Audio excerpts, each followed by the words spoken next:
Retornar aqui agora com nossa equipe do A Caminho da Paz, né? Para continuar falando aqui em torno do Evangelho, o jugo leve, né?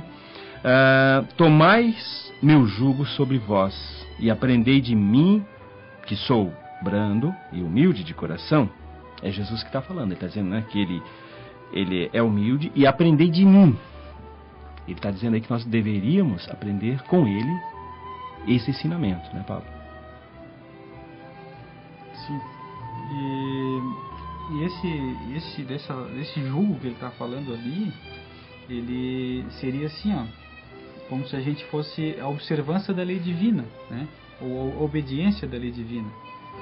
Aceitá-la, né? Entendê-la e também se esforçar para praticar. Né? Porque a gente só fala assim, eu sou pecador mesmo, eu sou devedor, que é difícil mesmo, né? Mas não procura compreender o porquê que está acontecendo isso com a gente, né? Se tem alguma forma que eu possa mudar, de repente essas aflições que nos acontecem são oportunidades de eu melhorar num aspecto. Então, se eu tenho uma febre, quer dizer que meu corpo está reclamando, né? Vai ter alguma coisa errada. Procura saber que está alguma coisa errada. Então, na nossa aflição, na nossa vida também, né? Está acontecendo um problema. Por quê? Que aviso será? Por que será que está acontecendo isso? O que eu tenho que mudar, né? A gente prestar atenção ao nosso redor, analisar o que Deus está querendo nos dizer com isso. Isso, exatamente. E olhando especificamente aquela palavra ali, jugo, na minha inocência de antes, né, eu imaginava que era o julgamento do Mestre Jesus. E a palavra jugo, ela não quer dizer bem isso, não é, Márcia? Se formos ao pé da letra verificar o que significa jugo, antigamente, quando tinham aqueles carros de boi, existia uma ferramenta que ia em cima, eles iam andando de duplinhas, de 2 em 2, e em cima do pescoço deles ia uma ferramenta de madeira, que fazia com que os 2 bois ficassem, caminhassem no mesmo sentido, um não puxasse para um lado nem para o outro, e ele direcionava, o jugo direcionava o trajeto dos bois. E outra detalhe importante também é que os bois tinham que ser mais ou menos do mesmo tamanho, da mesma altura, para que o jugo não tivesse diferença e não machucasse ou um ou outro. Então, como o Pablo comentou, o jugo de Jesus é a caminhar num sentido único, numa orientação, num direcionamento, como se fazia com os carros de boi antigamente. Seria a observação da lei. Sim. É interessante, né? Essa questão da observação da lei. Seu jugo é a observação da lei do Cristo. E aí a gente começa a pensar, será que nós observamos realmente, né? Ou a gente só observa para observar a lei de Deus quando a gente está passando por essas aflições, né? Claro que o Cristo disse, né? Vinde a mim quando estáis sobrecarregados, eu vos aliviarei. Mas será que a gente também não poderia procurar o Cristo de outra forma, em outros momentos? Eu fico me colocando assim na posição do Cristo, vamos supor, né? Que eu fosse Jesus e vocês fossem os meus filhos, né? E vocês só vêm até mim quando vocês estão com problema, quando estão com dor de barriga, quando estão com muita dor. Não dá para vir procurar nos momentos assim, pai, eu estou tão feliz, eu encontrei um namorado, eu encontrei uma namorada, eu consegui um emprego, né? E nos momentos bons, com certeza Jesus gostaria que a gente dividisse com ele esses momentos mais felizes. E se a gente observar, a gente costuma pensar em Deus ou fazer a nossa prece, geralmente nos momentos difíceis. Então, agora a gente começa a imaginar que se vocês viessem sempre me procurar quando vocês estivessem passando por momentos difíceis, né? Pô, Denilson, eu estou aqui, eu estou com esse problema. Aí o que eu ia pensar de vocês? Assim, meu Deus, esse Alan é um chato, né? O Paulo, não há quem atura ele, né? Então a gente vê que não é bem assim. Claro que o Cristo não vai tratar a gente dessa forma, né? Mas agora imagina se eu fosse o Cristo, com certeza não ia aturar vocês, né? Mas acho que dá pra fazer uma analogia, né? Vocês, talvez quem é mais novo, assim, mas não vai lembrar, mas quem já teve videocassete? Já teve videocassete, Denilson? Sim. Tu conseguiu? Ela tá lá encalhado lá em casa. Tenho lá em casa ainda também. Vocês conseguiram programar ele para gravar? Sim. Mas é difícil, né? Não era uma coisa fácil. O que acontece hoje ainda com a gente? A gente primeiro tenta usar o equipamento, a primeira vez chegou na caixa, abre e tenta usar, não consegue, às vezes estraga, depois dê o manual. E o que acontece? O Evangelho, como sendo o nosso manual, a gente só olha quando tem problema. A gente não tem a cultura de olhar antes de fazer. Então o que acontece? Esse aparelho, às vezes, ele tem lá as especificações. Esse pode usar embaixo d'água, esse não pode usar embaixo d'água, esse tem tanto peso, esse não tem tanto peso. E aqui o Evangelho está tudo definido pra gente, né? Como que a gente deveria seguir. E a gente só vai procurar quando quebrou, quando excedeu o peso. Como tu fala, o manual de instrução, né? Isso. Jesus comenta ali para nós, né? Olha, aprendei comigo, né? Fala da mansuetude, de ser brando, né? Então, olha, presta atenção naquilo que eu fiz e caminha nesse mesmo sentido. Que aí você vai ter um fardo um pouco mais leve, porque esse jugo de Jesus, ele é suave. Ele não pede que a gente faça nada extraordinário. Ele pede que a gente caminhe no bem, que a gente se aproxime cada vez mais do próximo, buscando auxiliá-lo. E não por interesses que não são... Aliás, por interesses materiais. Então, é necessário observarmos, mas não é aquela observação no sentido da contemplação, né? Só olhar o Evangelho e falar, olha que coisa linda. Precisamos também nos apropriar, trazer para nós, compreender e depois elevar à prática, não é, Denilson? A gente vê ações, né? Muitas vezes a gente espera que o Cristo faça alguma coisa pela gente, quando na verdade tem que partir da gente, as ações, as atitudes, né? A gente muitas vezes fica de braço cruzado ou de mãos postas, fazendo a nossa prece, a nossa oração, mas na verdade a gente tem que agir. O Cristo espera que a gente siga Ele realmente. Tanto que Ele diz, eu sou o caminho, a verdade e a vida, né? Então se Ele realmente é esse caminho, não tem outra maneira da gente encontrar as respostas para melhorar a nossa vida que não seja seguindo as orientações do Cristo, né? E eu estava pensando agora, vocês falando aí, eu estava pensando agora. Também, às vezes a gente não vai conseguir saber tudo sobre tudo, né? Por isso a gente tem que confiar e ter a obediência. Porque às vezes, assim, por exemplo, uma criança lá, ela vai botar a mão na tomada, né? O que o pai vai fazer? Vai correndo, não deixa ela botar a mão na tomada. Mas ele vai conseguir explicar para a criança o porquê ela não pode botar o dedo na tomada? Não vai, né? Ele pode tentar, mas ele não vai conseguir explicar a eletricidade e tal, os problemas. Então, existem coisas que nos acontecem que Deus, mesmo que tentasse explicar, nós não iríamos entender no momento, né? Então, algumas coisas a gente vai aceitar, vai ser submisso. Então, muitas até acontece as pessoas até ficar doentes porque não são submissas à vontade de Deus ou à vontade das coisas. Elas querem ser do jeito que elas querem. Então, talvez, olhando dessa forma, será que eu não sou uma pessoa muito dura? Será que eu não sou muito teimoso? Né? Será que essa reflexão que nós comentávamos, será que não é para mim identificar essa teimosia? Porque um pouco de teimosia até é importante, mas será que não está sendo excessiva? Como é que eu sou em casa? É aquela questão, né? A gente quer salvar o mundo, mas a nossa casa não arruma a cama, né? Então é aquela questão. Exatamente. Então, e também é fácil identificarmos esses equívocos nos outros, né? E não acharmos eles em nós. E por vezes também Deus nos faz algo muito proveitoso, que é colocar nosso adversário, que antes tratávamos como inimigo, né? Para vir e colocar algumas verdades para nós. Já que Deus tem tanto manual ali para a gente e a gente não presta atenção na lei divina, então às vezes ele vem e coloca um adversário. E esse adversário, ele é, por vezes, uma pessoa extremamente verdadeira para conosco. Então ele vem e coloca algumas verdades. E nós, ainda tão infantis que somos, né, perante Deus, nos ofendemos. Criamos uma restrição com aquela pessoa que veio nos auxiliar, que Deus colocou para nos auxiliar.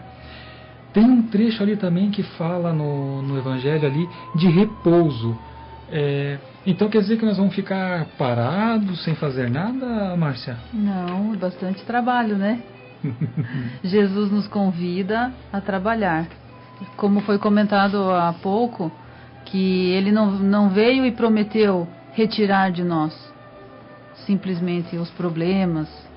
Ele espera nos encontrar trabalhando na sua obra. Espera que com o conhecimento que adquirimos do estudo do Evangelho, coloquemos a mão na massa, digamos assim. É interessante, Márcia, ele coloca assim, né? Você que está sobrecarregado e eu vos aliviarei. Ele não diz que ele vai... O que é aliviar para vocês? Diminuir o peso, né? Justamente. Então ele não está dizendo que ele vai carregar o fardo para a gente. Jamais. Ele vai ensinar a gente como fazer com que esse fardo fique um pouco mais leve, não é verdade? Exatamente. Então, essa parte do aliviarei, a parte do repouso, precisamos nos atentar a isso, porque esse alívio, olha, não vai tirar totalmente o fardo, só vai ter uma compreensão melhor daquilo que está acontecendo. Com isso o fardo fica mais leve e a nossa caminhada, ela também se torna mais tranquila, mais amena, justamente devido a esse conhecimento, né, Pablo? Porque daí, se eu sei que Deus é justo, é bom, e aí isso que nos acontece são desafios por o meu bem, então isso tem um fim. Então, como as coisas boas têm fim, as coisas ruins também têm fim. Por mais difícil que seja a nossa prova, a nossa aflição, o nosso desafio, tem um tempo contado. E qual é esse tempo? Deus sabe. Mas depende de nós se esforçar para sair dessa posição, né? Vocês percebem às vezes que algumas pessoas ficam doentes, né? Aquelas pessoas que se magoam, depressivas, e algumas saem mais rápido que outras da doença ou da dificuldade, porque de repente aquelas pessoas entenderam o propósito e conseguiram mudar suas atitudes para poder sair daquela situação. Eu só gostaria de concluir aqui a leitura dessa parte do Evangelho, que diz assim: entretanto, Jesus coloca uma condição à sua assistência e à felicidade que ele promete aos aflitos. Essa consolação está na lei que ele ensina. Seu jugo é a observação desta lei, mas este jugo é leve e essa lei é suave, uma vez que impõe, por dever, o amor e a caridade. Vocês vejam bem, né? Olha só que interessante. Essa lei, esse jugo é suave, por quê? Jesus, ele diz assim: Denilson, para você sair dessas aflições, para você ter menos problemas, você tem que fazer aí uns 10 abdominais, né? Carregar, não sei, 150 quilos de peso aí no leg, né? E não é isso que ele está pedindo, né? Ele não está pedindo para eu carregar toras e fazer sacrifícios físicos, né? Ele só diz que é para a gente impõe como dever o amor e a caridade. Então, praticar o amor com o nosso próximo, praticar a caridade com aquele que sofre, né, não custa nada para a gente. E muitas vezes a gente acha que caridade é apenas dar aquela esmola, dar coisas materiais. Caridade, meus irmãos, é saber ouvir.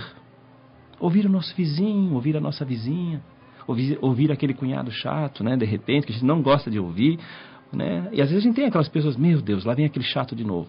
Mas nesse momento em que você para ouvir aquela pessoa que está passando por um problema, é um momento de extrema caridade que você está fazendo com ele.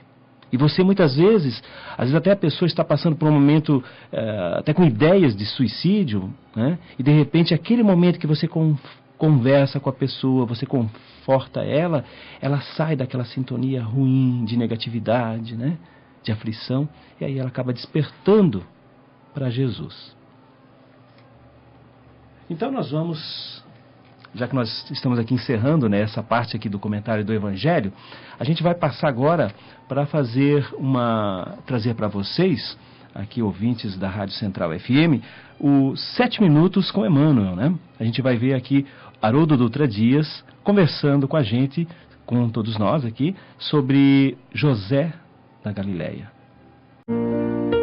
7 Minutos com Emmanuel, Evangelho de Mateus, capítulo 1, versículo 20.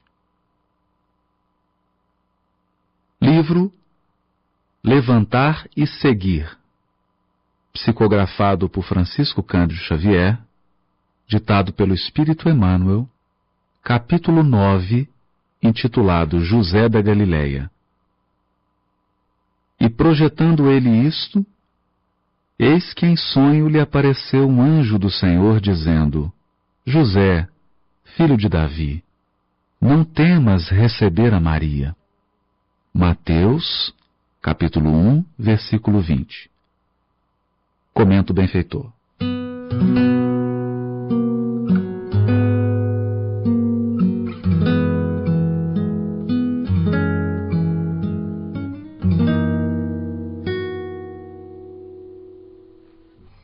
geral, quando nos referimos aos vultos masculinos que se movimentam na tela gloriosa da missão de Jesus, atendemos para a precariedade dos seus companheiros, fixando quase sempre somente os derradeiros quadros de sua passagem no mundo.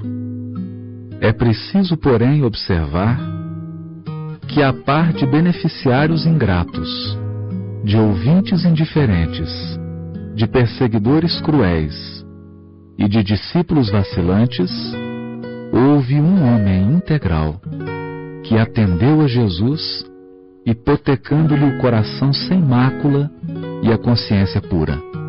José da Galileia foi um homem tão profundamente espiritual que seu vulto sublime escapa às análises limitadas de quem não pode prescindir do material humano para um serviço de definições. Já pensastes no cristianismo sem ele? Quando se fala excessivamente em falência das criaturas, recordemos que houve tempo em que Maria e o Cristo foram confiados pelas forças divinas a um homem. Entretanto, embora honrado pela solicitação de um anjo, nunca se vangloriou de dádiva tão alta. Não obstante, contemplas a sedução que Jesus exercia sobre os doutores, nunca abandonou a sua carpintaria. O mundo não tem outras notícias de suas atividades senão aquelas de atender às ordenações humanas, cumprindo um édito de César, e as que nolo mostram no templo e no lar, entre a adoração e o trabalho. Sem qualquer situação de evidência, deu a Jesus tudo quanto podia dar. A ele deve o cristianismo à porta da primeira hora, mas José passou no mundo dentro do divino silêncio de Deus. O comentário de Emmanuel centra-se no capítulo 1 do Evangelho de Mateus, versículo 20. Para nós contextualizarmos esse versículo, é importante também ler o versículo 19. Então eu leio capítulo 1, versículo 19 e 20. José, seu esposo, sendo justo e não querendo difamá-la, resolveu repudiá-la em segredo. Após ter cogitado essas coisas, eis que em sonho apareceu-lhe um anjo do Senhor, dizendo: José, filho de Davi, não temas receber Maria, tua mulher, pois o que nela foi gerado vem do Espírito Santo. Eu estou lendo a tradução que nós fizemos e foi editada pelo SEI. Aqui nós percebemos o temor de José, que era um homem justo, em receber Maria como esposa, e o anjo acalmando-lhe o coração e dizendo das origens espirituais e sagradas do filho que ele recebia. Essa figura do Novo Testamento é muito pouco citada. Nós encontramos referência a José no capítulo 1, capítulo 2 do Evangelho de Mateus, no capítulo 1, capítulo 2, 3 e 4 do Evangelho de Lucas e no capítulo 1 e capítulo 6 do Evangelho de João. A maior parte dessas referências diz respeito a José recebendo Maria, atendendo ao édito de César e levando-a para realizar o censo na sua cidade natal, e depois protegendo a criança da perseguição de Herodes. Em outro momento do texto do Evangelho, nós vamos encontrar José na carpintaria, levando o filho com Maria ao templo, quando ele já entrava na adolescência, e depois não temos mais referência de José. Nessa belíssima mensagem de Emmanuel, ele destaca que há vários vultos masculinos no Novo Testamento. Nós podemos pensar em Simão Pedro, em João Evangelista, em José de Arimateia, em Simeão e tantos outros. E muitas vezes nós, quando comentamos sobre essas pessoas, focamos a nossa atenção nas quedas, nas falhas, sobretudo aquelas ligadas ao momento da crucificação, quando todos abandonaram Jesus.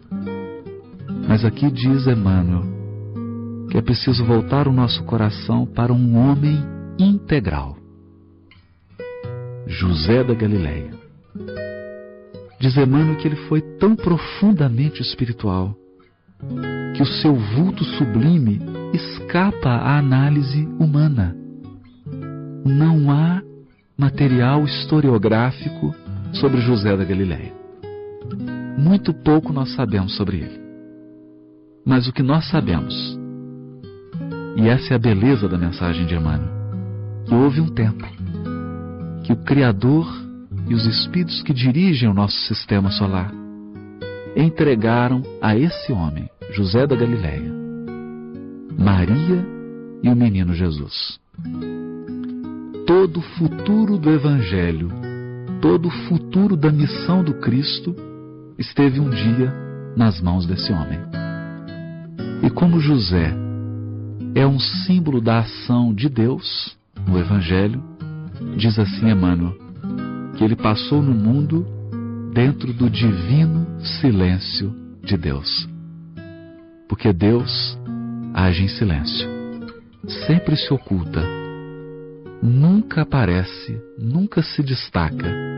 Diz Humberto de Campos que Deus não concorre com a vaidade das criaturas humanas. E assim foi José, esse homem sem história detalhada, sem historiografia abundante, mas de ação genuinamente espiritual. Jamais abandonou a carpintaria, jamais abandonou o lar, e foi aquele primeiro esteio, aquela primeira base na qual Jesus pôde confiar para erguer o seu imortal Evangelho. Esse é um homem integral, é um homem absolutamente evangelizado e em comunhão com Deus e com o próprio Cristo. José da Galileia.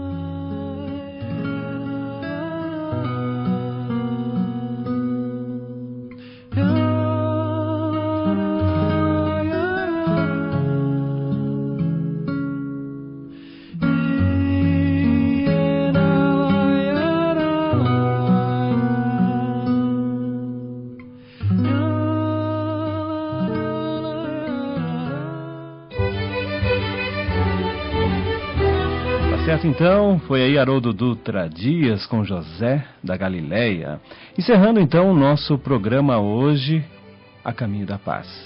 Esperamos assim que vocês tenham gostado do nosso primeiro programa e com certeza estaremos aqui na próxima sexta-feira, das 8 às 9 da noite. Pablo, suas considerações finais. Então, também gostaria de agradecer a oportunidade, né? Esperamos que a gente tenha sido claro e objetivo nos assuntos, e gostaria de mandar um abraço para o meu amigo de Tributo Central aqui, o Kika, o seu Genival, que é nosso confrade, né, nosso irmão de caminhada, nosso irmão mais velho aí, que já está com bastante experiência na área. Também fica aí registrado o meu boa noite a todos. Obrigado pela paciência de estar nos acompanhando. Sempre é bom ter uma oportunidade a mais de poder se comunicar, de poder falar sobre o Evangelho de Jesus, de poder se expressar um pouco de uma forma talvez diferente, mas buscando sempre aquele objetivo de nos melhorarmos, para que nessa caminhada tenhamos êxito ao final dela. Também deixando aí um abraço a todos os amigos aí de Trombudo Central e de todas as regiões do Alto Vale que nos acompanham. Um abraço a todos e uma boa noite. Passando agora também para a Márcia. Queremos agradecer, né, primeiramente a Deus pela oportunidade da vida, da oportunidade de estarmos aqui reunidos falando de Jesus.